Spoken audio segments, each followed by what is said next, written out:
যে এই বাবা গত বছরের সেরা পাঞ্জাবিটা গাই দেয় ঈদগাহের ময়দানে গেছে।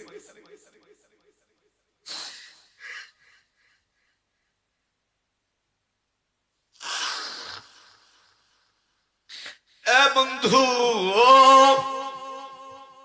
সন্তান ছোট্ট বুঝে নাই, বাবা ঠিকই আমার গায়ে নতুন জামাটা পরাইছে, আমার পায়ে ঠিকই নতুন জুতা উঠছে, কিন্তু সন্তান বোঝে নাই বাবা দরিদ্র বাবা ছিল, নতুন একটা জামা কিনে ঈদগাহের ময়দানে যাবে, যাইতে পারে।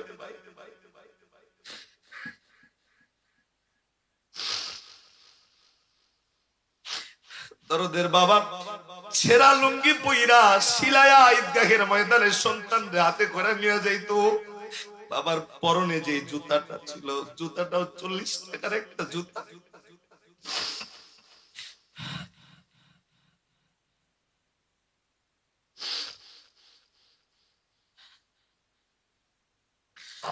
সন্তানের জন্য দরদের মা বাবা সারাটা জীবন কুরবানি করে দেয়, কিন্তু সন্তান বড় হইয়া শুধুমাত্র মায়ের লগে বাবার লগে পরে নাইয়ার জন্য বাবারে বাবা বইলা ডাকে। সারা বাংলাদেশ ঘুরি, অনেক মা বাবা বিশেষ করে বাবারা ঈশা চোখের পানিটা ছাইরা দিয়া কান্দে, ডাকদা কয় হুজুর সন্তানটারে এত কষ্ট করে বড় করছি, সন্তানটারে বিবাহ করাইছি, বিদেশের বাড়িতে চলে গেছে, তার নিজের ওয়াইফের কথা শুই না আমি বাবারে 3টা বছর বইরা বাবারে ডাক দেয় না। আজ থেকে 1000 বছর আগে আল্লাহ রাব্বুল আলামিন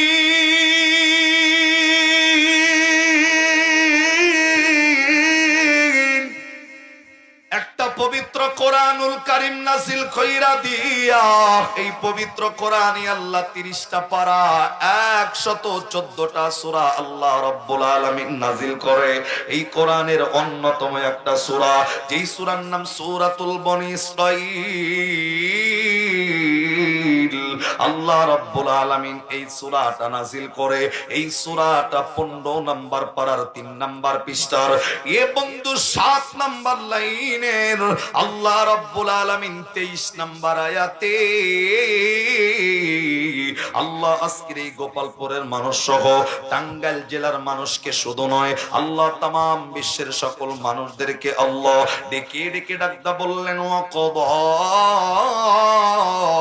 রাব্বুকা আল্লা তা'বুদু ইল্লা ইয়্যাহু ওয়া বিল ওয়ালিদাইনি ইহসানা ইম্মা ইয়াবলুগান্না ইনদাকাল কিবারা আহাদুহুমা আও কিলাহুমা ফালা তাকুল লাহুমা উফফিন ওয়ালা তানহারহুমা ওয়া কুল লাহুমা কওলান কারীমা।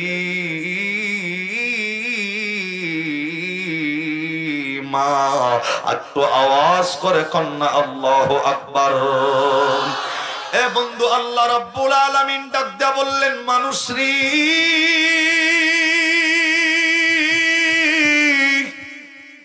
আল্লাহ ডাক দাকাই ওয়াকাদা রাব্বুকা আল্লা তা'বুদু,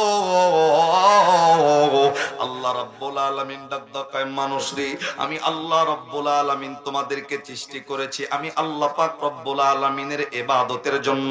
এই আয়াতে আল্লাহ ডাক দাকাই মানুষ আমি আল্লাহর ইবাদত ব্যতীত অন্য কারো ইবাদত করা যাবে না।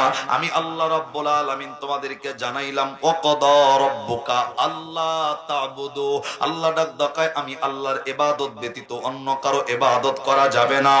এ বন্ধু আল্লাহ আয়াতের পরের অংশে ডাক দাকায় ইল্লা ইয়্যাহু ওয়া বিল ওয়ালিদাইনি ইহসানা, আল্লাহ ডাক দাকায় আমি আল্লাহ তোমাকে আমার ইবাদতের জন্য বানাইছি, আমার ইবাদতের পরে সর্বোচ্চ স্থান আমি আল্লাহ দুনিয়াতে যেটা দিলাম ওই আরেকটা ইবাদত আল্লাহ যুক্ত করে ডাকদা বললেন, আমি আল্লাহর ইবাদতের পরে যেই কাজটা তুমি করবা ওই কাজটা অন্য কোনো কাজ নয়।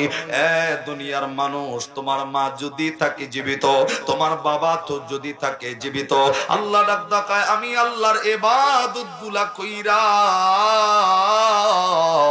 তোমার জন্য সর্বপ্রথম কাজ হইল এ মানুষ তোমার মা বাবার খেদমত আমি আল্লাহ রাব্বুল আলামিনের পক্ষ থেকে নামাজ যেমন ফরজ, রোজা যেমন ফরজ, হজ যেমন ফরজ, যাকাত যেমন ফরজ, আল্লাহ ডাক দেয় মানুষই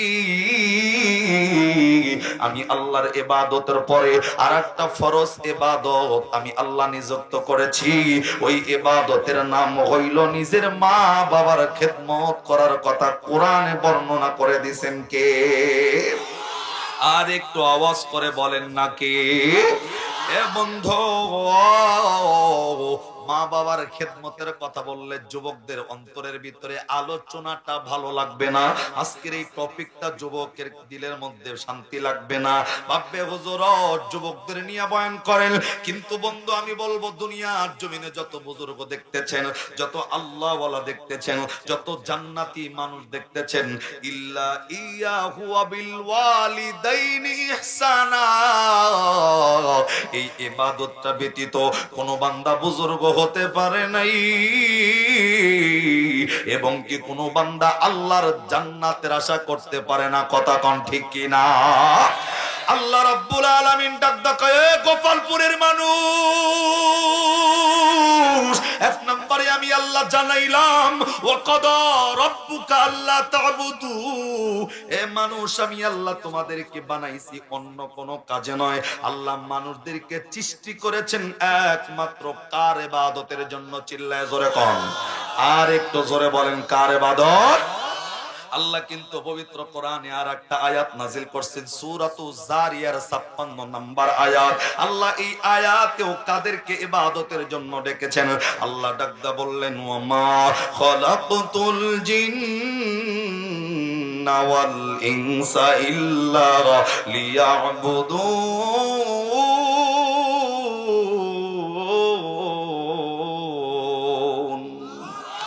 এরে তিনজনই আল্লাহু আকবার কোন, আওয়াজ করে আল্লাহু আকবার জোরে কর।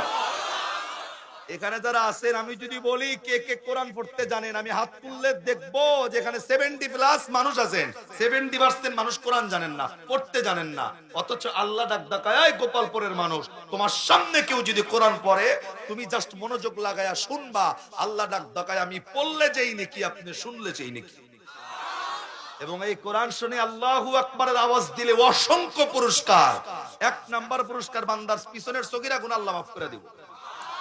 2 নাম্বার কিয়ামতে কোরআন আল্লাহ বন্ধু বানায় দিবে। 3 নাম্বার এই কোরআন সাক্ষী দিয়ে আল্লাহর জান্নাতে বসে দিবে। 4 নাম্বার এই কোরআন শুনে দিলে ধাক্কা লাগাই আল্লাহু আকবার বললে আল্লাহ হার্টের অসুখ দূর করবে। হার্টের অসুখ যদি দূর হয় বান্দা স্টক করে কখনো মরবে না। আরেকবার সুবহানাল্লাহ কোন না? তাহলে কোরআনের ফায়দা আছে না নাই? তেলাওয়াত হলে আওয়াজ দিয়ে একবার পড়বা আল্লাহু আকবার, পড়বো তো ইনশাআল্লাহ। আমি বলতেছিলাম আল্লাহ এই আয়াতে অর্থাৎ সূরা বনী ইসরাইল 15 পারার 3 পৃষ্ঠা 7 নম্বর লাইনের 23 নম্বর আয়াত আল্লাহ গোপালপুরের মানুষদেরকে ডাক দেয় ওয়া কাদা রাব্বুকা আল্লা তা'বুদু ইল্লা ইয়াহু ওয়া বিল ওয়ালিদাইনি ইহসানা।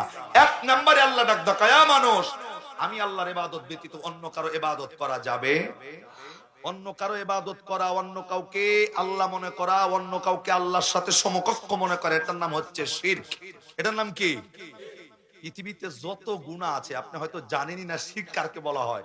পৃথিবীতে যত গুনাহ আছে সমস্ত গুনার চাইতে বড় গুনার নাম হচ্ছে আল্লাহর সাথে শিরক করা।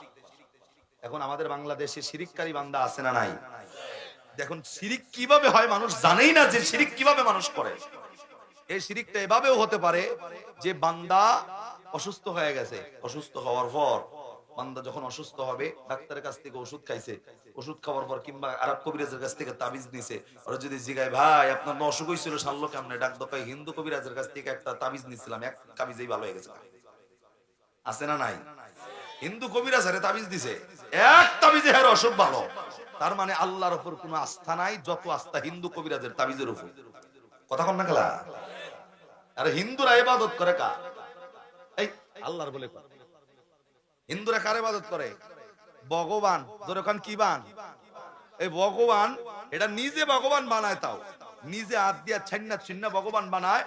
আগে লাড়ি, তারপরে খের, তার উপরে মাড়ি, যেই ভগবান বানায় রাখছে, যেই ভগবানের সামনে হাত জোর করে, ওই ভগবানকে ঘরের থেকে টাইনা বের করে 5 মিনিট এর মধ্যে দেখবেন যে খালি বৃষ্টির মধ্যে দাঁড় করায় রাখলে 5 মিনিটে ভগবানের খাসা বাইরে যাবে। আরে কথা বল না কেন? আরে ভাই একটা কথা বলি, আপনাদের দিল দিয়া বোঝেন, এই টিস্যু বক্সটা যদি আমি তৈরি করি তাহলে এটার সৃষ্টিকর্তা কিন্তু আমি। কথা ঠিক নেই? আমার কথা বোঝা যাইতেছে? এই চশমাটা যদি আমি বানাই তাহলে এই চশমার সৃষ্টিকর্তা আমি। এখন চশমা আমি বানাইয়া যদি বলি এইটাই আমার সৃষ্টিকর্তা, আমি সৃষ্টি, এর চাইতে গাজা করি কোন কথা আছে?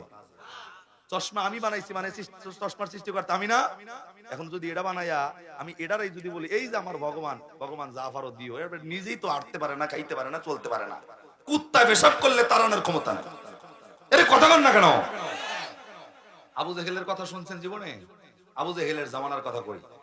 আবু জেহেল মানে নবীর যদিও চাচা ছিল দুঃসম্পর্কে, আবু জেহেল একটা বিয়ার দাওয়াত পাইছে, বিয়ার দাওয়াত পাইছে। এখন আমাদের বাংলাদেশে যারা বিয়ের দাওয়াত পায় তাকায় দেখবেন যে কিছু উপহার, কিছু উপটোকন, কিছু হাদিয়া নিয়ে যাওয়া লাগে, নয় তাহলে বিয়াওয়ালার মন খারাপ, দাওয়াত দিয়া ভুল হইছে, অন্য একটা বেড়ারে দাওয়াত দিলে 3 টাকার কলসি নিয়ে আইতো। তো আবু জেহেল দাওয়াত খাইতে যাব, সে তো মনে করেন অনেক বড় একজন নেতা, সাধারণ সিম্পল কোন জিনিস নিয়ে তো দাওয়াত খাইতে যাওয়া যায় না। আবু জেহেল উনি সবচেয়ে বড় পুরস্কার হিসাবে, ওই জামানার বড় পুরস্কারের নাম হইল মূর্তি। কোন বান্দা যদি একটা ভগবান কাউরে গিফট করবার পারে, এর চাইতে বড় আর কোনো পুরস্কার নাই। এখন আবু জেহেল চিন্তা করছে দাওয়াত খাইতে যাবো তো যাবো, সবচেয়ে বড় পুরস্কার ভগবান দ্বারা কান্দে করে নিয়ে যাই। কান্দে নিছে ভগবান, কারণ বেড়া তো হাঁটবার পারে না, পারেনি। আবু জেহেল কান্দে নিছে ভগবান, কান্দে নিয়ে যখন সামনের দিকে রওনা দিছে, সামনের দিকে ভগবান যখন কান্দে নিয়ে আবু জেহেল যায়, সামনে অর্ধেক রাস্তা যায় আবু জেহেলের 1 নাম্বার আইছে, মানে পেশাব আইছে, পেশাব। এখন বলেন তো ভাই, ভগবান কান্দে নিয়ে পেশাব করে, এটা তো আদবের খেলা, কথা ঠিক না? তা পেশাব করলে করবো, ভগবানটা তো কান্দে নিয়ে করলে এটা কেমন দেখা যায়? আবু জেহেল চিন্তা করছে যে পেশাবটা করি কিন্তু ভগবানটার একটা জায়গায় দাঁড় করে রাখি। তার ভগবানরে এমনি দাঁড় করাইলে তো তার পা নাই যে বেড়া দাঁড়ায় থাকবো। একটা গাছের লগে সুন্দর করে হেলান দিয়ে আবু জেহেল এই ভগবানটারে রাখছে, ওই পিছনে পেশাব করতে বইছে। আবু জেহেল যখন পেশাব স্টার্ট দিছে, পেশাবের একটা শব্দ, আবু জেহেল পেশাব করে সামনে, কিন্তু উনি শব্দ পাইতেছে যে পেশাব শব্দ হয় পিছে। হঠাৎ করে পিছন দিকে ছায়া দেয়, আঙ্গু গোপালপুরেও দেখবেন কিছু কুত্তা আছে এমন, যে কুত্তা যখন সাবালক হয় 1 পা উপর দিয়ে খালি গাছের উপরে মতে, এর কথা কন না? উস আছে এইখানে দুয়ার মধ্যে মুতবো, এইখানে ওয়ালের মধ্যে খালি 1 পা উপর দিকে দিয়ে স্টার্ট দেয়। তো আবু জেহেল যে গাছের লগে ভগবান দাঁড় করে রাখছে, এটা তো আর কুত্তায় চেনে না যে কোনটা ভগবান আর কোনটা কিতা, কথা কন ঠিক না? আবু জেহেল সামনে পেশাব করে, কুত্তার 1 নাম্বার আইছে, সে তো 1 পা উপর দিয়া বিসমিল্লাহ কয়ে দিছে চাইরা। এখন আবু জেহেল পিছ দিকে চায় দেখে যে মোটামাটি কুত্তার পেশাবে ভগবানের অর্ধেক গোসল শেষ।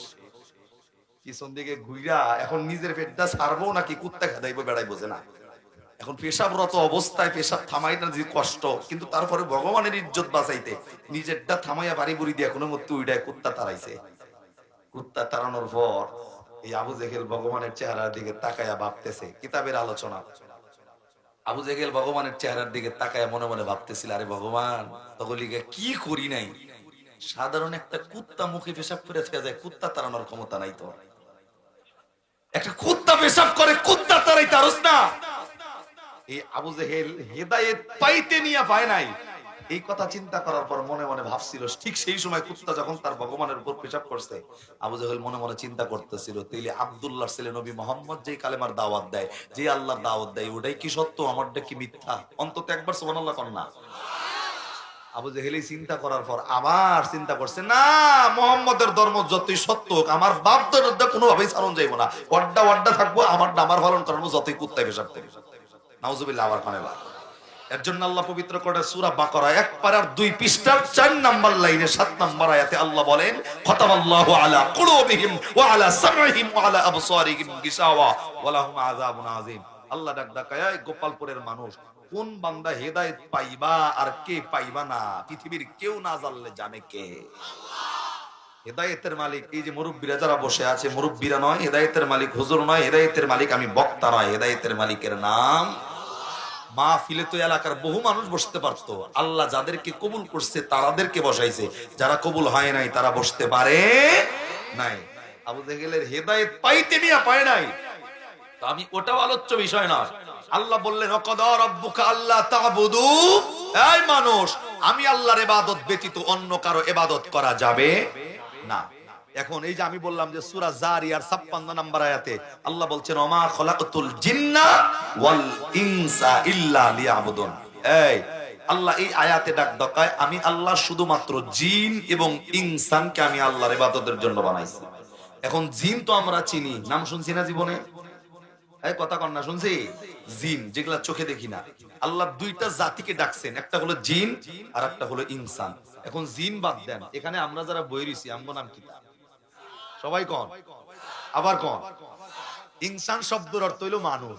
জোরে বলেন ইনসান শব্দের অর্থ। এখন এই সূরা জারিয়ার 56 নম্বর আয়াতে আল্লাহ মানুষদেরকে ডাক দেয় এই মানুষ ওমা খলাকতুল জিন বাদ দিলাম ওয়াল ইনসা ইল্লা লিয়াবুদুন, মানুষ যদি হও ইবাদত করো কার? এখন বলেন তো এই যে গোপালপুর যারা আমার সামনে বইছে খালি কি এরাই মানুষ নাকি গোপালপুরের হিন্দুরাও মানুষ? কথা জোরে কন। আমার কথা কিন্তু বুঝতে হবে, প্রথমটা না বুঝলে পরেরটা বুঝবেন না। আবার বলেন খালি কি মুসলমানরাই মানুষ না হিন্দুরাও মানুষ? বৌদ্ধরা, খ্রিস্টান, নাস্তিক, এখন সবাই যদি মানুষ হয় আল্লাহ তো ডাকতে কয় ওমা খলাকতুল জিন্না ওয়াল ইনসা ইল্লা লিয়াবুদুন। ইনসান যারা, মানুষ যারা, তারা অন্য কারো ইবাদত নয়, তারা ইবাদত করবে কার? তার মানে এই আয়াতে হিন্দুদেরকেও ইবাদতের জন্য ডাকছে কে? এই বুঝে থাকলে আবার বলেন হিন্দুদেরকে ইবাদতের জন্য ডাকছে কে? বৌদ্ধদেরকে ইবাদতের জন্য ডাকছে কে? আরেকটু বলি ভাই, এখানে যারা আছেন একটু আওয়াজ দেন তো, মুসলমানের জন্য গরুর গোশত খাওয়া হালাল না হারাম? জোরে কোন। মুসলমানের জন্য মরা গরুর গোশত খাওয়া হালাল না হারাম? মুসলমানের জন্য মরা মাছ খাওয়া হালাল না হারাম? হিন্দুর জন্য গরুর গোশত খাওয়া হালাল না হারাম? ঠাস করে যে হারাম কইলেন কোন মৌলবীর ফতোয়ায় কইলেন? আজ পর্যন্ত কোন বক্তা, কোন মুফতি, কোন মুহাদ্দিস, মসজিদের ইমাম এই ফতোয়া দিছে যে হিন্দুগুলিকা গরুর গোশত খাওয়া হারাম? এর কথা কয় না। তাহলে আপনি ঠাস করে কইলেন কি লিগা? না খাইলে আমগো কিতা? ওরা যদি না খায় আমগো কি? কথা কোন ঠিক নেই? এরে ভাই, হিন্দুগুলিকা যদি গরুর গোশত খাওয়া হারাম থাকতো এই হিন্দুগুলা কিয়ামতের ময়দানে আল্লাহর কাছে মামলা দায়ের করে কইতো আল্লাহ গোপালপুরের অমুক ব্যক্তিরা এত সুন্দর গরুর গোশত সিনার মাংস চাবাইয়া খাইলো, যদি আমার লিগা জায়েজ করতে আমিও কালেমা পড়ে মুসলমান হইতাম। গোপালপুরের মানুষ ইলিশ মাছ খায়, আমি হিন্দুর লিগা জায়েজ থাকলে আমিও কালেমা পড়তাম। গোপালপুরের মানুষ এটা খায় ওটা খায়, আমি হিন্দুর লিগা জায়েজ থাকলে আমি করতাম। আল্লাহ এই প্রশ্নই রাখে নাই, এক কথায় মুসলমানের জন্য যেটা জায়েজ অন্যান্য জাতির জন্য সেটা জায়েজ করেছেন কে? এখন হিন্দু যদি ইচ্ছা করে না খায় আমগো কিচ্ছু করার নাই। আল্লাহ এই আয়াতে হিন্দুদেরকে ডাক দেয় ওমা খলাকতুল জিন ওয়াল ইনসা ইল্লা লিয়াবুদুন। মানুষ যদি হও, হিন্দু বৌদ্ধ খ্রিস্টান বুঝি না, মানুষদেরকে ইবাদতের জন্য ডাকছে কে? আরেকটু বুঝাই আপনাদের, এই কোরআনের আরেকটা সূরা আছে, কোরআন শরীফের 2 নাম্বার সূরা, সূরার নাম সূরাতুল বাকারা। সূরাতুল 1 পারার 3 পৃষ্ঠার 10 নাম্বার লাইনের 21 নাম্বার আয়াত। এই আয়াতে আল্লাহ গোপালপুরের মানুষদেরকে ডাক দেয় ইয়া আইয়ুহান নাস, এই মানব সকল, নাস সুবুদু ইবাদত করো রব্বাকুম কার? এই আয়াতে কিন্তু আল্লাহ ডাক দেয় ইয়া আইয়ুহান নাস। সূরা জারিয়ার 56 নম্বর আয়াতে আল্লাহ বলছেন ওয়াল ইনসা ইল্লা লিয়াবুদুন। ইনসান অর্থ যেমন মানুষ, নাস শব্দের অর্থ, নাস শব্দের ব্যাখ্যায় প্রত্যেকটা মুফাসসির একমত, এখানে কোনো দ্বিমত নাই যে নাস শব্দের অর্থের নাম হলো মানুষ। আমরা যারা এখানে বসে আছি আরবির আরেকটা নাম আছে, আমাদের নাম হইল নাস। আমাদের নাম কি? অনেকেই সূরা নাস দিয়া নাসা নাসের দলিল দেয়, যারা নাসে তাকে যদি জিজ্ঞাসা নাসও কে, আল্লাহ কইছে কুল আউযু বিরাব্বিন নাস, খালি নাস, মালিকিন নাস, আবার নাস, ইলাহিন নাস, খালি নাস আর নাস। এই নাস দিয়া কিন্তু নাসানাসি নয়, এই নাস শব্দের অর্থ মানুষ বলেছেন কে? এখন আমি যদি বলি ভাই মানুষ কারা, কাদেরকে মানুষ বলে? এক কথায় জাতি ধর্ম বর্ণ নির্বিশেষে হিন্দু বৌদ্ধ খ্রিস্টান ইহুদি নাচারা কামার কুমার জেলে তাঁতি চাষারু দাবারু মদারু জোয়ারু গাজারু মাজারু doctor master helper conductor driver রাজরানী চাকরানী ফকির ফকিরনি ইতিম মিসকিন অনাথ অনাথিনী পথে পড়া আদামরা কাঙ্গাল কাঙ্গালিনী হাবিলদার চৌকিদার দফাদার রফাদার মেম্বার চেয়ারম্যান জজ ব্যারিস্টার সরকার উকিল মুক্তার আওয়ামী লীগ বিএনপি জাতীয় পার্টি জামাত ইসলাম চরমনাই শর্ষিনা জাসদ মাসদ কালা দলা ইত্যাদি ইত্যাদি। এরা কি? কথা কয় না। এখন মানুষ যদি হয়, আল্লাহ সূরা বাকারা 1 পৃষ্ঠা 10 নম্বর লাইনের 21 নম্বর আয়াতে আল্লাহ ডাক দাকাইয়া মানে হে আইয়ুহান নাস, মানুষ যদি হও নাসউবুদু, ইবাদত করো রব্বাকুম, অন্য কারো নয়, ইবাদত করবা কার? এখন এই নাসের মধ্যে হিন্দু পড়ে, বৌদ্ধও পড়ে, খ্রিস্টানও পড়ে, নাস্তিকও পড়ে, আস্তিকও পড়ে, সবাই যদি মানুষ হয়, কোরআনের ভাষায় ইবাদতের জন্য তাদেরকে ডেকেছেন কে? এর জন্য এই কোরআনটা শুধু মুসলমানের কিতাব নয়, এই কোরআন প্রত্যেকটা মানব জাতির জন্য হিদায়াতের কিতাব। কথা কোন ঠিক না ব্যাঠি? এ বাণী সকলের নয়, শুধু মুমিনের, যারাই চলবে মেনে ফল পাবে কোরআনের। মারহাবা কোন? এ বাণী সকলের নয়, শুধু মুমিনের, যারাই চলবে মেনে ফল পাবে কোরআনের। করে বলো কিবা রাষ্ট্রে বলো, অশান্তি দূর করে শান্তি আনে সমাধান। সমাধান চাও যদি জীবনে মরণে, ফিরে যাও খুঁজে নাও, চোখ রাখো কোরআনে। মারহাবা কইবেন না? কোথায় চোখ থাকবে আওয়াজ করে জোরে বলেন, কোথায়? আওয়াজ দেন। ফিরে যাও খুঁজে নাও, চোখ রাখো, সবাই ফিরে যাও খুঁজে নাও, চোখ রাখো। এত চির আমলান চির মুক্তির ডাক, এ যে মহাবাণী খোদারি কালামে পাক। মারহাবা কোন? এত চির আমলান চির মুক্তির ডাক, এ যে মহাবাণী খোদারি কালামে পাক। এই দুনিয়ায় আর সেই দুনিয়া, এই দুনিয়ায় আর সেই দুনিয়া, মুক্তি পাবে তুমি দোজাহানে। সমাধান সমাধান চাও যদি জীবনে মরণে, ফিরে যাও খুঁজে নাও, চোখ রাখো। মারহাবা কইবেন না? তার মানে কোন মানুষ দুনিয়া এবং আখিরাতের ময়দানে কল্যাণ যদি পেতে চায়, কোরআনের ছায়াতলে আশ্রয় গ্রহণ করার জন্য কোরআনের আয়াত নাজিল করছে কে? আর একটু জোরে বলেন। কিন্তু মুসলমান হিন্দুরে নামাজের লিগা ডাকে না, কিন্তু হিন্দুর পূজার আগে একটা পোস্টার ছাপায়া নিজের ছবি দিয়া সুন্দর করে লিখে দেয়, ধর্ম যার যার উৎসব সবার। কথা কন না গেলা? আমাদের মুসলমানের ভোলা নির্বাচনে বাস করার আগে ও লিখে দেয় ধর্ম যার যার উৎসব সবার। এই কথা কইয়া হিন্দুর পূজায় যায়, দুর্গা পূজায় গিয়ে নাচে। কথা কন না? আরে ভাই, দুর্গা পূজায় যায় তুমি নাচলা, ধর্ম যার যার উৎসব সবার কয়া। আমি আপনাদেরকে ছোট্ট করে বলি, বাংলাদেশে যত হিন্দু আছে আজ পর্যন্ত বলেন তো কোন হিন্দু কি এমন পাইছেন যে আমাদের মুসলমানের দুইটা ঈদের দিন আইসা, জুমার নামাজ বাদ, একটা হিন্দু আইসা গরু কুরবানি করছে, একটা হিন্দু আইসা ঈদের 2 রাকাত ওয়াজিব নামাজ পড়ছে? পাইছেন নি কোনোদিন?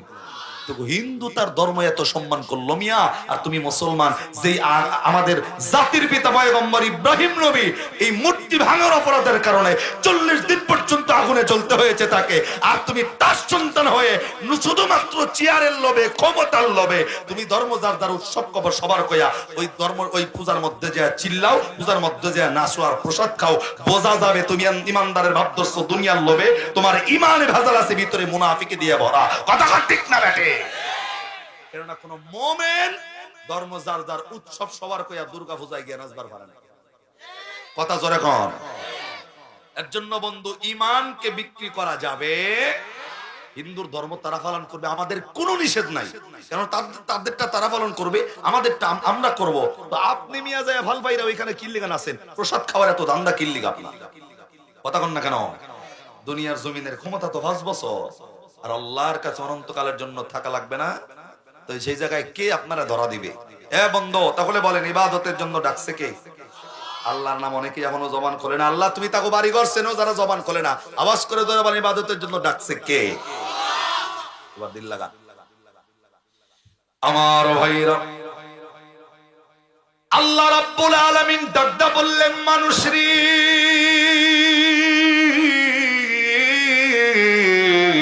আল্লাহ সূরা বনী ইসরাইল এ বন্ধু 15 নাম্বার পারার আল্লাহ 3 নাম্বার পৃষ্ঠা 7 নাম্বার লাইনের 23 নাম্বার আয়াতে আল্লাহ মানুষদেরকে ডাক দেয়, মানুষ এই আয়াতের মধ্যে এমন একটা ইবাদত আমি আল্লাহ জানাইলাম, এমন একটা মেসেজ আমি আল্লাহ তোমাদেরকে শিখাইলাম। এ মানুষরি, বান্দা 5 লক্ষ টাকা খরচ কইরা মক্কার জমিনে গেছো হজ করার জন্য। এ ভাই এই দুইজন মানুষ এই জায়গাতে আছেন না যেগুলা কই যান আপনারা? তুই যে পিছনে গুলা কই গেল রে ভাই? হ্যাঁ তাই একে যাব 3-4 জন এক লগে উঠছে মানে কি? এখন কি এই জীবন আছে যে গ্রুপ পেশাব করবো যাইয়া? ভাই আমার মাহফিল থেকে কিন্তু লোক উড়ন যাবো না, বসতে হবে এখানে। এমনি 11টা স্টেজ পাইছি, একটু আওয়াজ দেয়া, এখানে বসেন। আমি মাহফিলে কিন্তু এইখানে প্রত্যেকদিন মাহফিল হয় না, প্রত্যেকদিন বক্তা আসে না। আমি কোরআন থেকে বয়ান করবো, আপনার যদি শুনতে ভালো না লাগে আমি কি ঠাকুর মার্জলির গল্প নিব নাকি যাত্রাপালার গান শুরু করবো? কোনটা? যাত্রাপালায় যে ফজরের নামাজের পর থেকে মাগরিবের পর থেকে নিয়া এশা পর্যন্ত নয়, ফজর পর্যন্ত বয়া থাকতে পারেন, কোনো প্রবলেম নাই। কোরআনের মাহফিলে 2 মিনিট বইলেই অস্থির লাগে, বোঝা যায় ইমানদারের ভাব দর্শ মিয়া মুরব্বী হইছে, ইমানে তো ভেজাল তোমার। কোন মুমিন কোরআন তুইয়া উঠা যাইতে পারে? কোন মুমিন উঠবে না কোরআনের মাহফিল থেকে। আপনারাই আলোচনা বাড়াইতেছেন। আমার এক মসজিদের মুসল্লি আইছেন একদিন আমারে জিগাইতে একটা প্রশ্ন। দেখেন, আমার মুসল্লি ডাক কয়, হুজুর আমি যে নামাজ কালাম পড়ি আমারে কে পড়ায় কোন তো? আমি কইছি আল্লাহ পড়ায়। উনি আমারে প্রথমে আগে জিগাই নিছে, হুজুর আল্লাহর হুকুম ছাড়া গাছের পাতা নড়ে না, কথা কি সত্য? পরে আমি বলছি যে আল্লাহর হুকুম ছাড়া গাছের পাতা নড়ে না, আপনাদের কি মনে হয় কথা কি সত্য না মিথ্যা? আর ইমানি প্রশ্ন জোরে বলেন। আমি বলছি আল্লাহর হুকুম ছাড়া গাছের পাতা নড়ে না, কথা সত্য। পরে উনি বলতেছে, হুজুর আমি যে মসজিদে আসছি আমারে কে আনছে বলেন? আমি কইছি আল্লাহ। রমজানে রোজা রাখি কে রাখায়? আল্লাহ। হজ করি কে করায়? আল্লাহ। যাকাত দিয়ে কে দেওয়ায়? আমি বলছি আল্লাহ। লাস্টে ডাক দকায়, হুজুর আমি যে যাত্রা ফালায় যাই আমারে কে নাই? নাউজুবিল্লাহ কইবেন না এবার? এই মানুষ যারা ওড়ে তাদের প্রশ্নটা ঠিক এরকম সেম। এখন তার কথা আমার মুখ দিয়ে সে বের করতে চায়, আল্লাহর হুকুম ছাড়া যদি গাছের পাতা না নড়ে, আমার পাও নইরা আমি যাত্রা ফালায় গেলাম কেন? নাউজুবিল্লাহ। আবার কোন আপনাদের কি মনে হয় যাত্রা ফালায় কে নাই? দেখেন শয়তানের নামটা কইব তারপরে মানে আত্মীয় লাগে, আওয়াজ দিবার চাইতেছে না। এ যাত্রা ফালায় নাই কে? খারাপ কাজ করায় কে? আপনারা বিশ্বাস করবেন না, দেখা 1000 বছর আগে কোরআনের আয়াত নাজিল করে প্রমাণ দিবেন কে? আল্লাহ কি বলে দেখেন। আল্লাহ বললেন, ওয়ামাইয়াশু যিকরির রহমানি নুকাইদ লাহু শাইতানান ফাহুয়া লাহু করিন।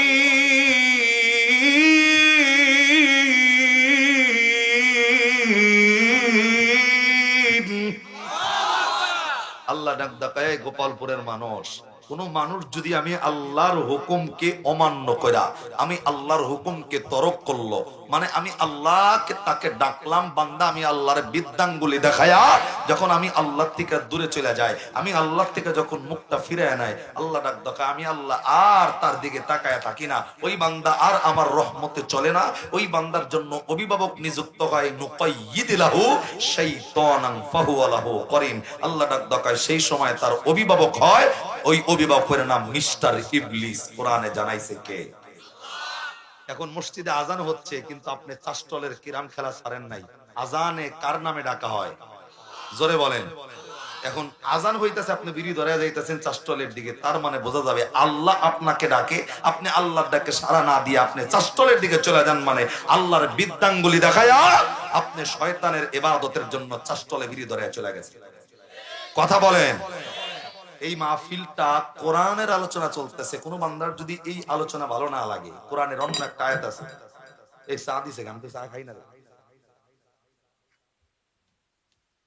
কোরআনের আলোচনা যদি যার ভালো না লাগে, আল্লাহ অন্য একটা আয়াত পবিত্র কোরআনে সূরাতুল বাকারা 3 পারার 2 নম্বর পৃষ্ঠার 1 নম্বর লাইনের 257 নম্বর আয়াতে আল্লাহ বলেন, আল্লাহু ওয়ালিয়ুল্লাযীনা আমানু ইখরিজুহুম মিনাল যুলুমাতি ইলান নূর। প্রথম কথাটা বলি, আল্লাহ ডাক দেখায় যারা আমি আল্লাহর উপর ঈমানকে আইনা, ঈমানটা খাঁটি করবে, মজবুত করবে, আল্লাহ ডাক দেখায় ইখরিজুনাহুম মিনাল যুলুমাতি ইলান নূর।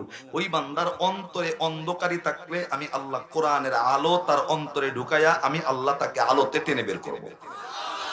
কিন্তু এই আয়াতের শেষে আল্লাহ বলেন, আল্লাযীনা কাফারু আউলিয়াউহুমুত তাগুত, যে সমস্ত মানুষগুলা শয়তানের উপাসনা করবে, ইখরিজুনাহুম মিনান নূরি ইলাল যুলুমাত। আল্লাহ ডাক দেখায় শয়তানের কথা শুনবা, শয়তান তুমি আলোর মধ্যে থাকলেও শয়তান তোমার ওয়াসওয়াসা দিয়ে আলো থেকে অন্ধকারের দিকে নিয়ে যাবে। কথা কার? আজকের এই মাহফিল কোরআনের আলোচনা চলতেছে, এটা কি আলো না অন্ধকার? জোরে বলেন। কোন বান্দা যদি আলোর থেকে অন্ধকারে চলে যায়, বিশ্বাস করেন এই বান্দারে আল্লাহ উঠায় নাই। ইখরিজুনাহুম মিনাল যুলুমাতি ইলান নূর, অর্থাৎ ইলান নূর ইলা যুলুমাত। আল্লাহ ডাক এই বান্দারে শয়তান ওয়াসওয়াসা দিয়া আলোর থেকে অন্ধকারের দিকে নিয়ে যাবে। আর অন্ধকারের পথ মানে শুধুমাত্র রাত্রির অন্ধকার নয়, অন্ধকারের পথ মানেই জাহান্নামের রাস্তা। কথা কন ঠিক না বেঠি? এর জন্য একটু সময় দেন ভাই, আমি লম্বা টাইম আলোচনা করে কষ্ট দিতে চাচ্ছি না। একটা বিষয় আমি বুঝিয়ে দিয়ে ইনশাআল্লাহ চলে যাব। হয়তো অনেকে ভাবতে পারতেছেন হুজুর এমন মাইক পাইছে জীবনে, মানে মাইক পায় না, বাইশার নামে দিয়ে দিছে আজকে ঠেলা। আল্লাহু আকবার কোন জোরে, আর একবার জোরে কোন। একটু দিল দেন ভাই, দিলটা নরম করে। রাগ উঠে গেছে আপনাকে, মন খারাপ করতেছে, ঘুম ধরছে, চোখ ছোট করবেন না, চোখ বড় করেন। আবার বেশি বড় করেন না, তাহলে বাম্মে এখন রাগ উঠছে। মিডিয়াম ভাবে আর একবার খান আল্লাহু আকবার। আমার ভাইরা, আমার বন্ধুগণ, আল্লাহ রাব্বুল আলামিন ডাকদা বললেন, মানুষরি আমি আল্লাহ এই কোরআনে এমন একটা আয়াত আমি আল্লাহ এই গোপালপুর সহ মানুষদেরকে জানিয়েছি। এ বান্দা 5 লক্ষ টাকা খরচ করে মক্কার জমিনে হজ করে আসছো, এই হজ আল্লাহর দরবারে কবুল হয়েছে কোনো গ্যারান্টি নাই। কিন্তু আজকে যে আয়াতে কারিমা আমি তেলাওয়াত করেছি, আল্লাহ রাব্বুল আলামিন ডাক দেয়, মানুষরে সুযোগ যদি থাকে এই আয়াতের মেসেজটা আমি আল্লাহর ইবাদতের পরে যদি মেনে নাও, আমি আল্লাহ জানাইলাম বান্দা এই ইবাদতটা করলে বিনা টাকায় বিনা পরিশ্রমে আমি আল্লাহ তোমার আমলনামায় কবুল হজের নেকি দান কইরা দেব। জবান বন্ধ নয়, আর একবার আওয়াজ করে কন্যা সুবহানাল্লাহ। আমার ভাইরা, আমার বন্ধু, বাংলাদেশে এমন কোন হাজি নাই যে হাজিটা মক্কার জমিনে হজ কইরা নিজের বুকে হাত দিয়া বলবে, হুজুর আমার হজটা আল্লাহর দরবারে কবুল হয়ে গেছে। কোন বান্দা বলার ক্ষমতা নাই। কিন্তু এই আয়াতের শেষে আল্লাহ যে বলছেন, ইল্লা ইয়াহু বিল ওয়ালিদাইনি ইহসানা, আল্লাহর নবী আল্লাহ ডাকদা কয় মানুষরি, আল্লাহ নবীরে ডাকদা বলছেন, নবী আপনি মানুষদেরকে জানায় দেন, কোন মানুষ আমি আল্লাহর ইবাদতের পর নিজের পরিবারের মধ্যে কোন মানুষ যদি তার মাটাকে পাইলো, কোন মানুষ যদি তার বাবাটাকে পাইলো, আব্বা আম্মা যদি পাইয়া যায়, কোন মানুষ যদি একজন কেউ যদি পেয়ে যায়, কোন মানুষ মা বাবার চেহারার দিকে একবার নেক নজরে যদি তাকাই, আল্লাহ রাব্বুল আলামিনের নবী ডাকদা কয় ওই বান্দার আমলনামায় আল্লাহ সাথে সাথে কবুল হজের নেকি দান করবে। জবান বন্ধ নয়, আর একবার কন্যা সুবহানাল্লাহ। আল্লাহর নবীর সাহাবী আল্লাহর নবীর ডাকদা কয়, নবীজি আমি যদি আমার দরদির মায়ের চেহারার দিকে দিনের মধ্যে 100 বার যদি তাকাই, আল্লাহর নবী ডাকদা কয়, সাহাবী শুনে নাও, শুনে নাও, তোমার মায়ের চেহারাটার দিকে 100 বার তুমি যদি দিনের মধ্যে তাকাও, নবী ডাকদা কয় তোমার আমলনামায় আল্লাহ 100 বারই কবুল হজের নেকি দান করবে। আর একবার আওয়াজ করে কন্যা সুবহানাল্লাহ। আমার ভাইরা, আমার বন্ধু, এ বন্ধু আমি তো বলবো এই আয়াতের আলোচনা মেনে না নিয়া পৃথিবীর জমিনের কোনো মানুষ জান্নাতি হতে পারবে না। এই আলোচ্য আয়াতের মেসেজকে মেনে না নিয়া কোনো মানুষ আল্লাহর ওলি হতে পারবে না। আমার বন্ধু রে, আমি তো আপনাকে বলবো বন্ধু, আল্লাহর নবী বিদায় হজের ভাষণের সময় মানুষদেরকে ডাক দেয়, সাহাবায়ে কেরাম রে, আল্লাহর নবী ডাক দেয়, সাহাবী শুনে নাও।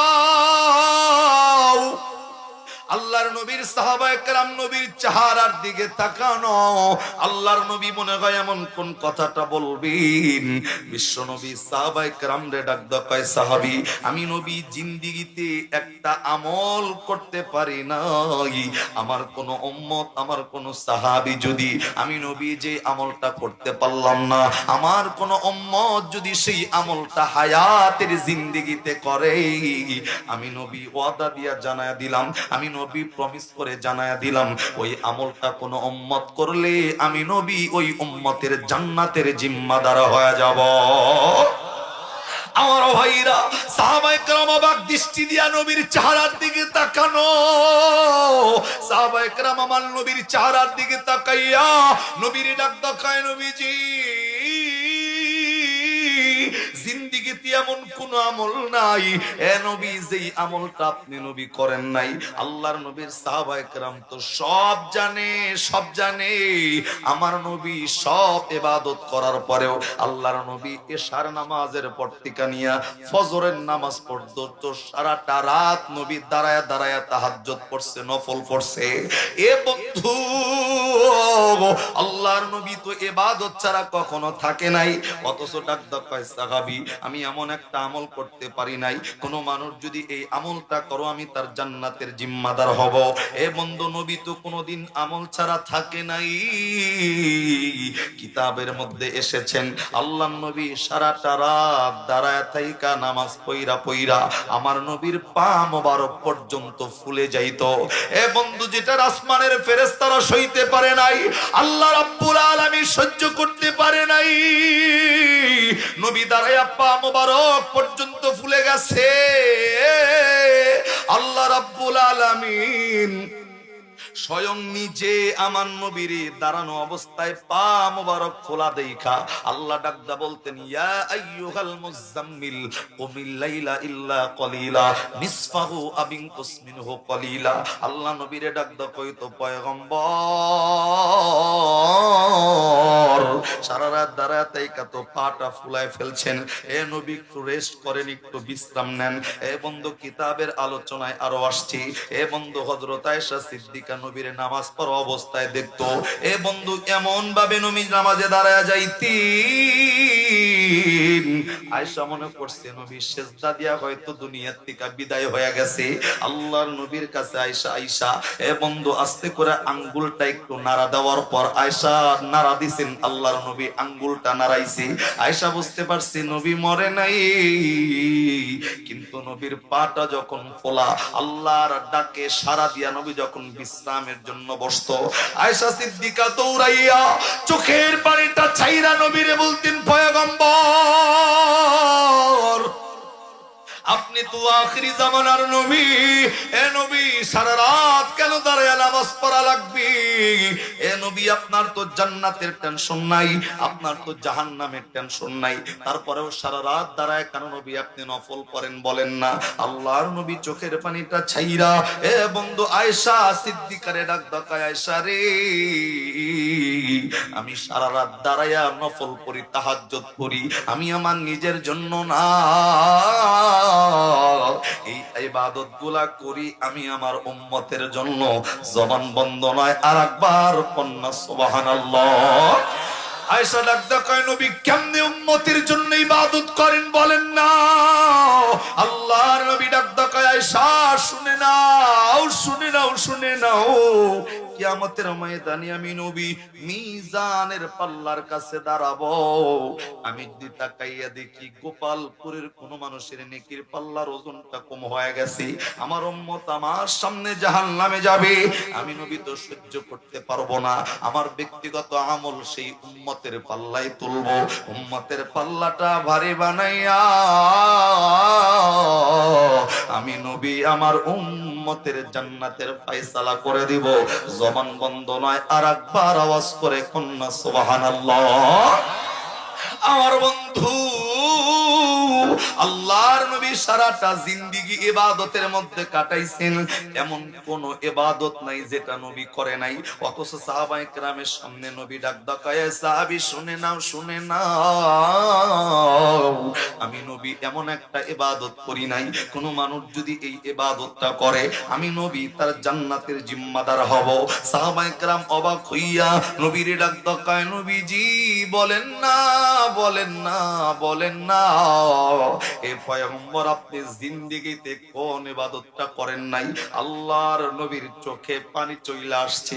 নবী সাহাবায়ে কেরামের চেহারার দিকে তাকাইয়া ডাক দেখায়, সাহাবী শুনে নাও, আমি নবী জিন্দেগিতে আমার দরদের মা বাবার খেদমতটা করতে পারি নাই। নবী ডাক দেখায়, সাহাবী শুনে নাও, আমি যখন মায়ের গর্ভে ছিলাম আমার দরদের বাবার জন্মের পরে আমি আমার বাবার চেহারাটা পর্যন্ত দেখতে পারি নাই। পয়গম্বর ডাক কয় 6 বছর বয়সে আমি আমার মা তারে হারাইছি। যেই সময় মা আমারে আদর করবে, ভালোবাসবে, যেই বাবা জন্মের পরে সন্তানটাকে বুকের মধ্যে জড়ায় নিয়ে ঘুমায় যায়, আমি তো সেই সময় বাবা পাই নাই দুনিয়াতে জন্ম নিয়া। 6 বছর বয়সে আমি আমার মাটা হারাইছি। এই সাহাবী শুনে নাও, আমি নবী চাইলেও আমি আমার দরদের মা বাবার খেদমত কোনোদিন করতে পারি নাই, কিন্তু আমি নবী তোমাদেরকে জানায় দিয়ে গেলাম, কোন মানুষ যদি তার দরদের আব্বা দরদের আম্মার খেদমতটা কইরা মা বাবারে খুশি কইরা যদি কোনো বান্দা কবরে যাইতে পারে, আল্লাহর নবী ডাকদা কয় সাহাবী সাক্ষী থাকো, আমি নবী ওই উম্মতের জান্নাতের জিম্মাদার হব। জবান বন্ধ নাই আর একবার কন্যা সুবহানাল্লাহ। এ বন্ধু, নবী মায়ের কথা বলার সাথে সাথে চোখ দিয়ে পানিগুলা নবীর পড়তো। এ বন্ধু, নবীর দুধমা হালিমাতুস সাদিয়া ছিলেন। আল্লাহর নবী মসজিদের মধ্যে বসা ছিল, সাহাবায়ে কেরাম ওই জায়গার মধ্যে বসা। দুর্তিকা হালিমাতুস সাদিয়া নবীর দুধমা মুহাম্মদ মুহাম্মদ বলে বলে ডেকে ডেকে আসতেছিল। সাহাবায়ে কেরাম চিন্তা করতেছে, রে এত বড় সাহসকার, নবীর নামটা দুইরা ইসা ডাক দেয়, কে এত বড় বেয়াদব। এ বন্ধু, সাহাবায়ে কেরাম অবাক হইয়া তাকায় আছে, কে এমন আসলো। এ বন্ধু, হালিমাতুস সাদিয়া রাদিয়াল্লাহু তাআলা আনহা নবীর সামনে আসার সাথে সাথে আল্লাহর নবী মাথার পাগড়িটা খুইলা ফ্লোরের মধ্যে বিছায়া দিছে। সুবহানাল্লাহ, কন্যা রে ভাই। আল্লাহর নবী মাথার পাগড়ির রুমালটা ফ্লোরে বিছাইয়া দিছে। হালিমাতুস সাদিয়া নবীর পাগড়ি মুবারকের মধ্যে বসছে। সাহাবায়ে কেরাম দূর থেকে তাকাইয়া দেখে, আরে কত বড় বেয়াদব মহিলা, নবীর পাগড়ির উপর বৈশা নবীর লগে কথা কয়। এ বন্ধু, সাহাবায়ে কেরাম চুপ করে আছে, জবান বন্ধ। কিছুক্ষণ পর হালিমাতুস সাদিয়া যখন উঠে চলে গেছে, সাহাবায়ে কেরাম যাইয়া নবীরে ডাক কয়, নবীজি এত বড় বেয়াদব মহিলা জিন্দেগিতে দেখি নাই। আপনি নবী পাগড়িটা বিছায়া দিয়েছেন, আপনি নবীর পাগড়ির মধ্যে বৈশা আপনার লগে কথা কইলো। আল্লাহর নবী ডাক কয়, সাহাবী বেয়াদব বলিস না। এই সাহাবী, এই মহিলার বেয়াদব বলে গালি দিস না। আল্লাহর নবী ডাক কয়, সাহাবী তোরা চেনো না এই মহিলা কে? হালিমাতুস সাদিয়ার ব্যাপারে আল্লাহর নবী ডাক কয়, আমার মা দুনিয়া থেকে বিদায় নেওয়ার পর যেই মায়ের আদর স্নেহ ভালোবাসা আমি পাইছি, সেই দুধ মা হালিমাতুস সাদিয়া আমি নবীর কাছে আইছি। এ সাহাবী শুননা লও, আমি নবী আজকে তোমাদেরকে জানাইয়া দিলাম, আজকে যদি আমার মা হালিমাতুস সাদিয়া না আইসা, আমার জন্মদাতা মা, জন্মদাত্রী মা আমিনা যদি আইতো, আমি নবী মাথার পাগড়ি নয়, আমি পারলে আমার কলিজাটা সিরা দরদের মারে বসতে দিতাম। একটু আওয়াজ করে কন্যা সুবহানাল্লাহ।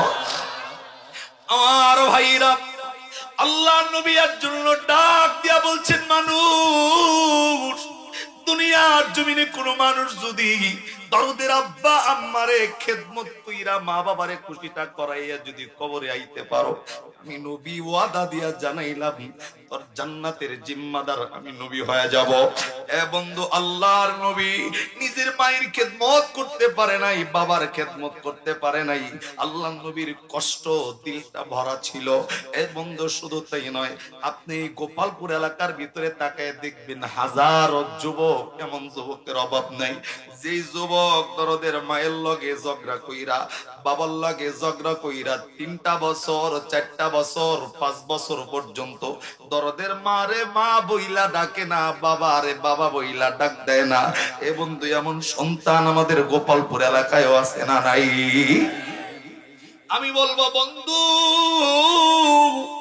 যে সাথী পাইয়া দরদের মারে ভুইলা গেছো, যে বাবারে বাবা বইলা ডাকো না, এক যুবক জানো না বাবা কি জিনিস? এ যুবক, তুমি জানো না তোমার বাবা কোন জিনিস? এ বন্ধু, 80 দশকের মানুষ যারা, অনাগারী মানুষ যারা ছিল, দরিদ্র মানুষ যারা ছিল, আরে বাবা রিকশা চালক, বাবা দিন মজুর, সারাদিন পরিশ্রম করে কয় টাকায় আর বাবা কামাইতো?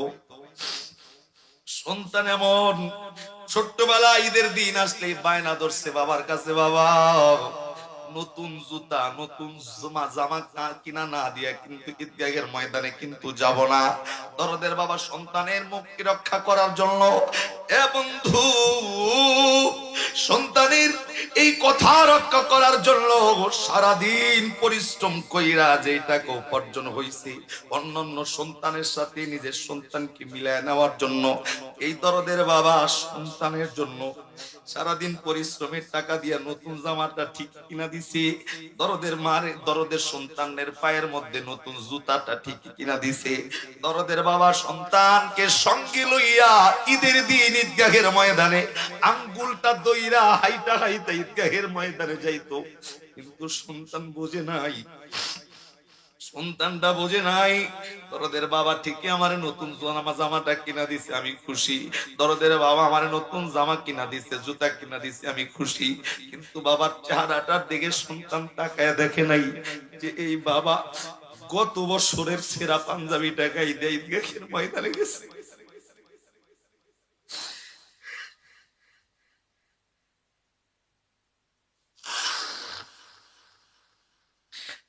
বন্ধু সন্তান ছোট্ট বুঝে নাই, বাবা ঠিকই আমার গায়ে নতুন জামাটা পরাইছে, আমার পায়ে ঠিকই নতুন জুতা উঠছে, কিন্তু সন্তান বোঝে নাই বাবার দরিদ্র বাবা ছিল, নতুন একটা জামা কিনে ঈদগাহের ময়দানে যাবে, যাইতে পারে।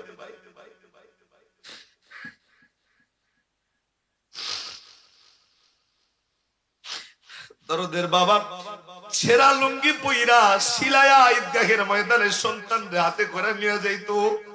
বাবার পরনে যে জুতাটা ছিল, জুতাটাও 40 টাকার একটা জুতা।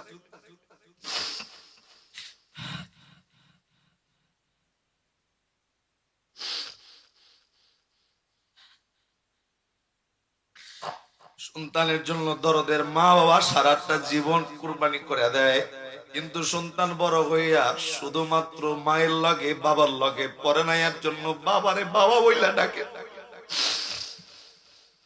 সারা বাংলাদেশ ঘুরি, অনেক মা বাবা বিশেষ করে বাবারা আইসা চোখের পানিটা ছাইরা দিয়া কান্দে, ডাকদা কয় হুজুর সন্তানটারে এত কষ্ট করে বড় করছি, সন্তানটারে বিবাহ করাইছি, বিদেশের বাড়িতে চলে গেছে, তার নিজের ওয়াইফের কথা শুই না আমি বাবারে 3টা বছর বইরা বাবারে ডাক দেয় না, তোরদের মারে 3টা বছর বইলা মা বইলা ডাকে না। বিদেশের বাড়িতে গাইসা নিজের পরিবারের জন্য সুন্দর খাবারের আয়োজন গুলা করা হয়, কিন্তু বাবার ঘরে ভালো খাবারের ব্যবস্থা নাই। আরে মা ভালো খাবারটা পায় না, কিন্তু সন্তান নিজের ওয়াইফ বাচ্চা নিয়ে সুন্দর খাবার খায়।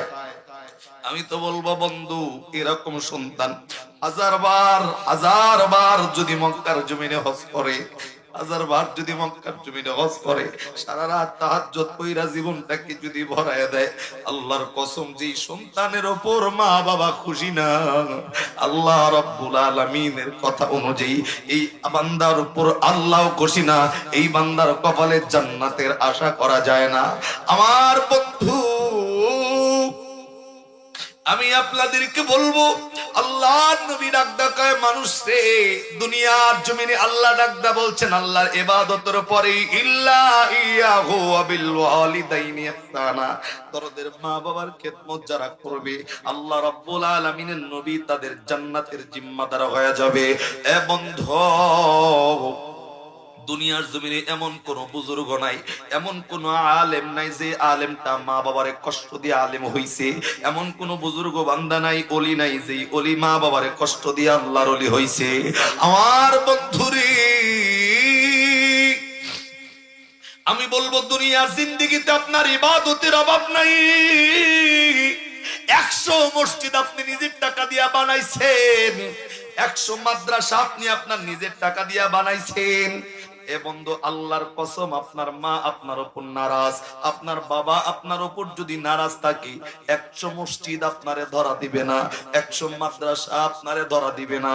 আল্লাহর উপর যদি আল্লাহর হক আপনি নষ্ট করলে আল্লাহ চাইলে মাফ কইরা দিব, কিন্তু বান্দা হইয়া মা বাবার হক নষ্ট কইরা কবরে চইলা গেলে মা বাবা যতক্ষণ মাপ না দিবি ততক্ষণ পর্যন্ত আল্লাহর পক্ষ থেকে মাপ আসবে না।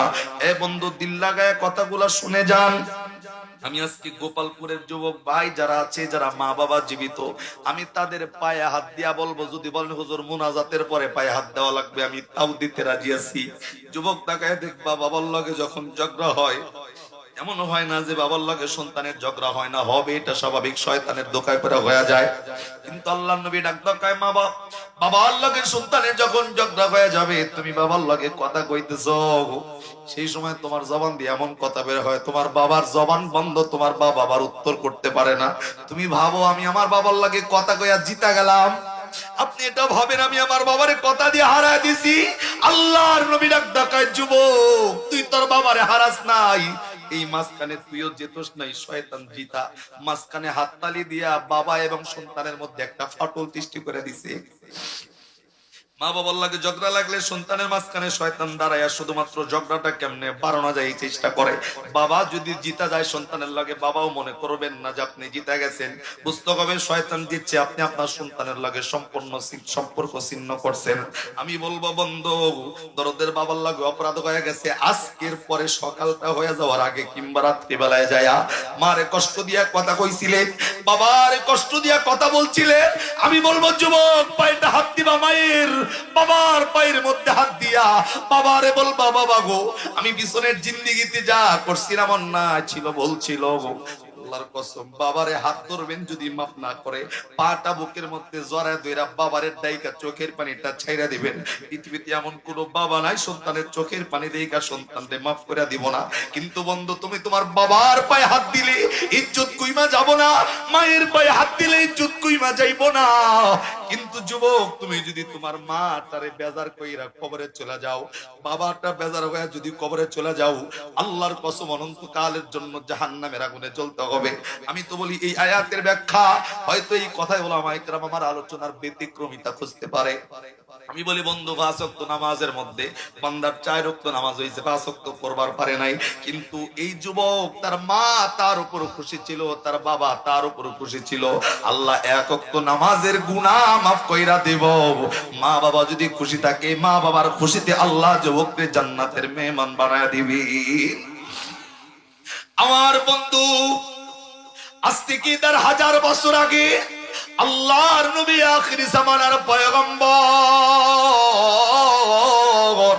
এ বন্ধু আমি শুধু এতটুকু বলতে চাই, মা বাবারে কবরে রাইখা মা বাবারে বেজার কইরা কবরে গেলে সন্তানের জন্য আল্লাহর জাহান্নামের আগুন যে প্রস্তুত, এটা শুধু দুনিয়াবি কথা নয়, 1000 বছর আগে নবীর মাধ্যমে ঘটে যাওয়া ঘটনা।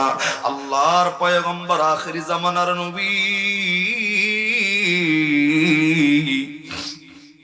আল্লাহর নবী রাস্তা দিয়া রাস্তা অতিক্রম করার সময় আল্লাহর নবী তাকায় দেখতেছেন একটা কবরস্থানের মধ্যে কেমন যেন একটা কবরবাসীর কবরে আল্লাহ জাহান্নামের আগুনটা জ্বালায়া দিছি। আলোচনাটা দিলটা লাগায় শুনে আমলের নিয়তে শুনতে হবে। আল্লাহর নবী বিশ্ব নবী আখিরি জামানার পয়গম্বর তাকায় দেখে অনেকগুলা কবর, কিন্তু একটা কবরের মধ্যে দাউ দাউ করে জাহান্নামের আগুনগুলা জ্বলতেছিল। আল্লাহর নবী কবরস্থানের পাশে দাঁড়াইয়া আল্লাহ রাব্বুল আলামিন হাত তুলে ডাক দেয়, আল্লাহ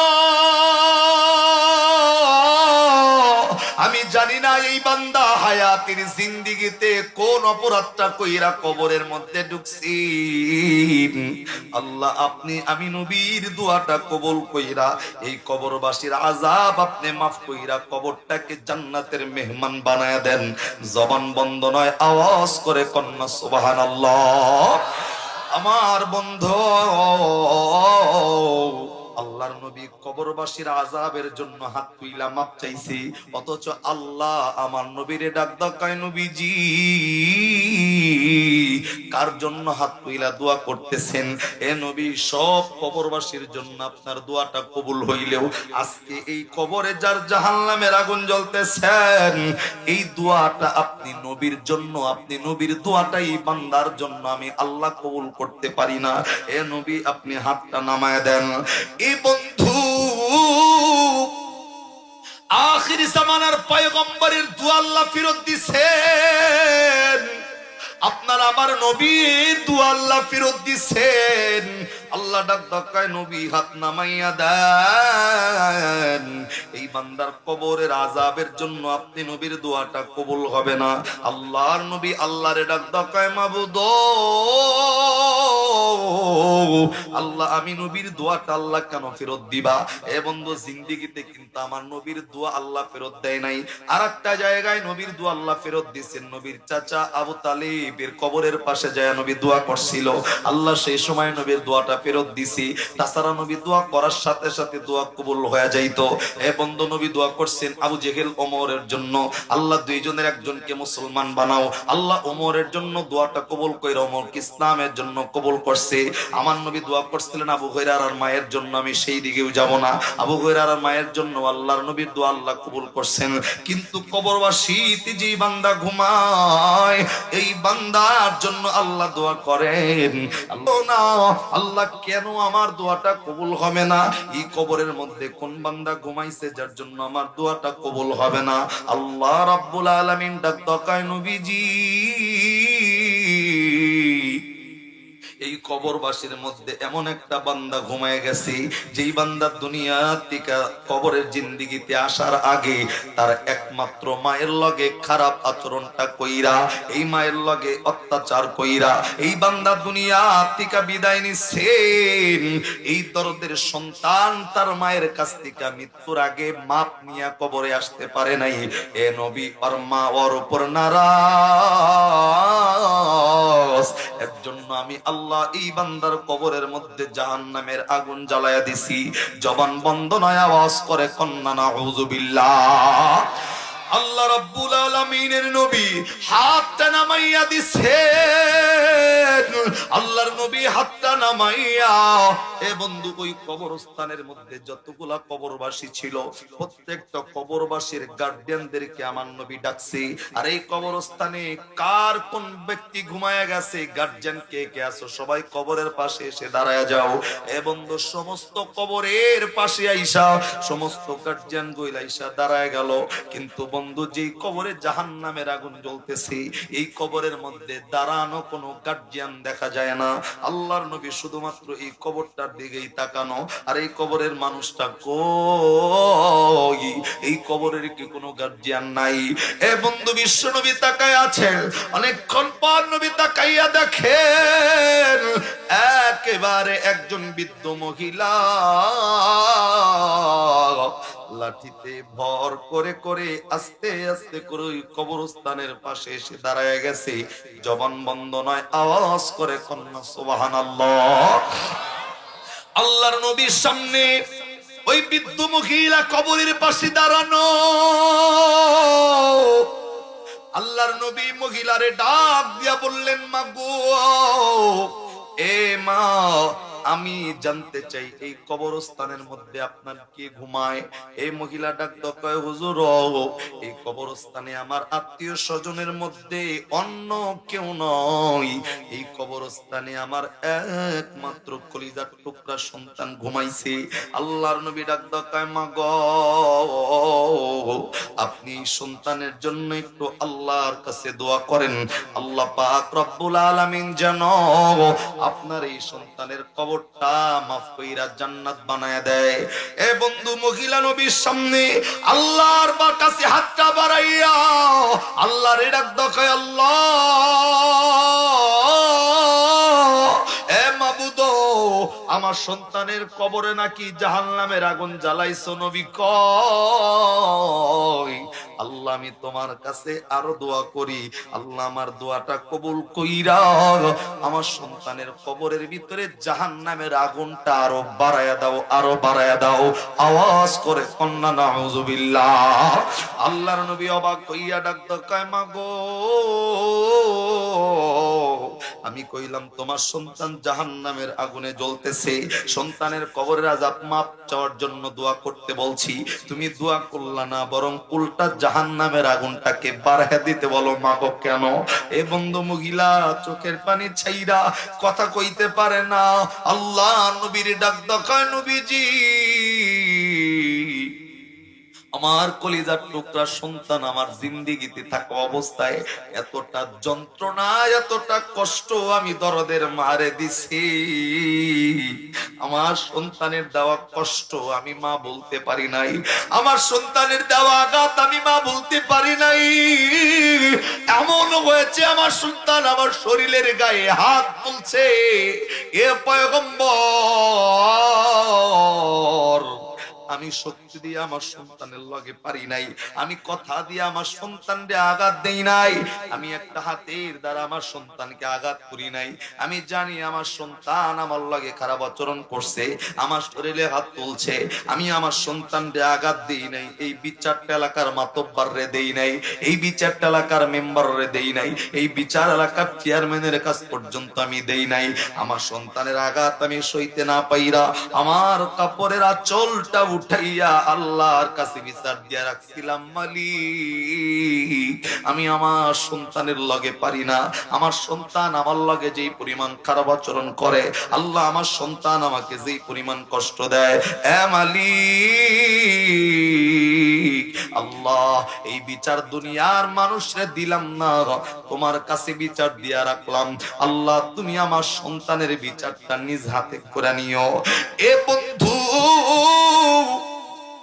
দুনিয়ার জমিনে কোন মা বাবা সন্তানের জন্য দোয়া এবং বদদোয়া যখনই করবে, আল্লাহ ডাক দেয় আসমান থেকে জমিনের মধ্যে কোনো পর্দা নাই, মা বাবা দোয়া বদদোয়া যাই করুক সরাসরি আমি আল্লাহ পাক রব্বুল আলামিনের কাছে এসে কবুল হয়ে যায়। আল্লাহ রব্বুল আলামিনের পয়গম্বরের সামনে মহিলা ডাক দেয়, হুজুর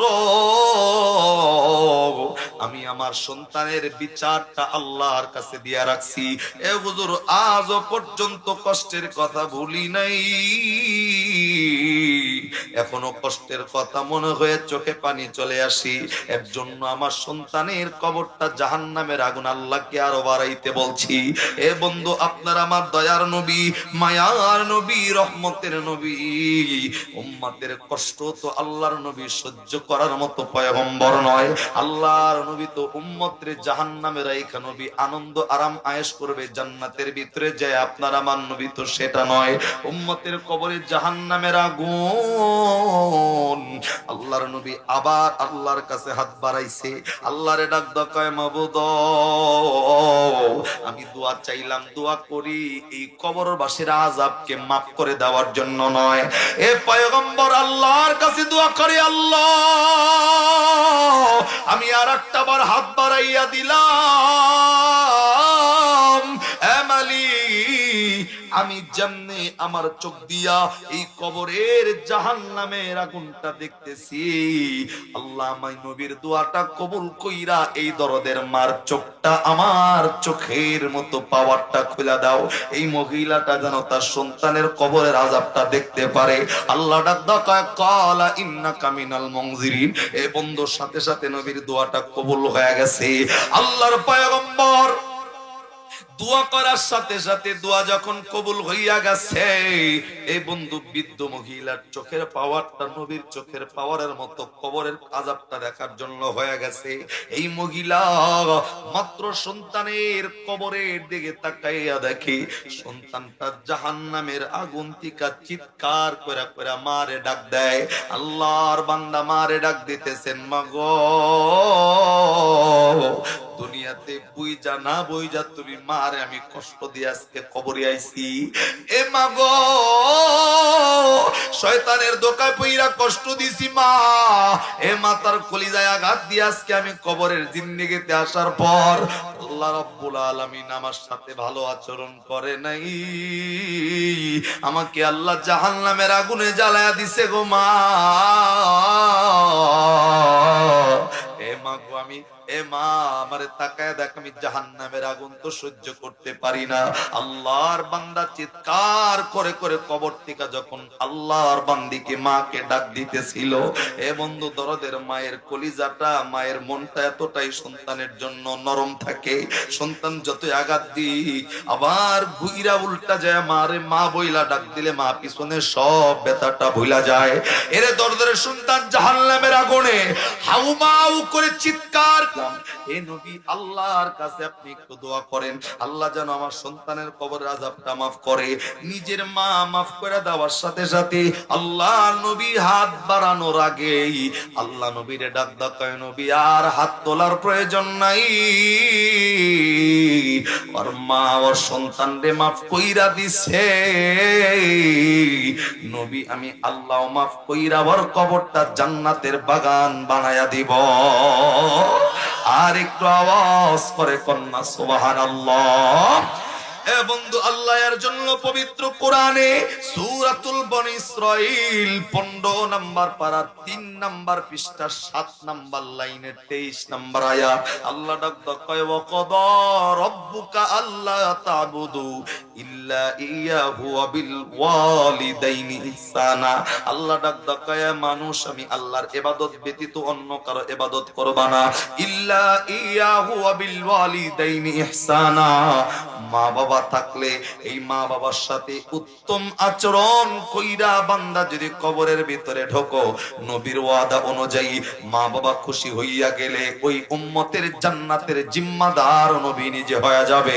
জবান বন্ধ নয়, আওয়াজ করে কন্যা সুবহানাল্লাহ।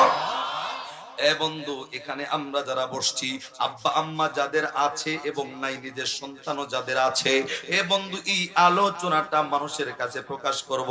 নিজে জানছি আব্বা আম্মা যাদের কাছে জীবিত, এ বন্ধু সেই মানুষগুলা প্রত্যেকটা মানুষ এই কোরআনের আয়াতকে মানার জন্য একটু হাতটা তুলা বলেন তো, মা বাবার খেদমত করতে রাজি আছি না নাই?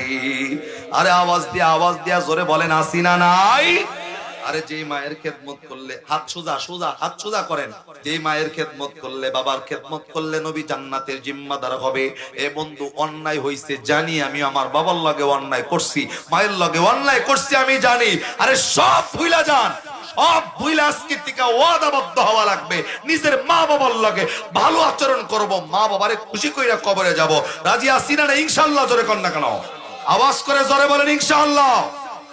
মা বাবার সাথে সদ আচরণ করবো, রাজি আছি তো ইনশাআল্লাহ? আরে যুবক কথা কাও না, রাজি নাই? আরে জোরে বলেন না, রাজি নাই? আল্লাহ আমাদের হাতগুলা মা বাবার খেদমতের জন্য কবুল করে আল্লাহ কিয়ামতে নবীর শাফায়াত দিয়া নবীকে আমাদের জন্য জান্নাতের জিম্মাদার বানায়া দিয়েন। জবান বন্ধ না, চিল্লায় আমিন কখন লাগবো? জোরে আমিন। আবার জোরে আমিন বলেন, আবার বলেন, আবার আমিন বলেন, আমিন বলেন।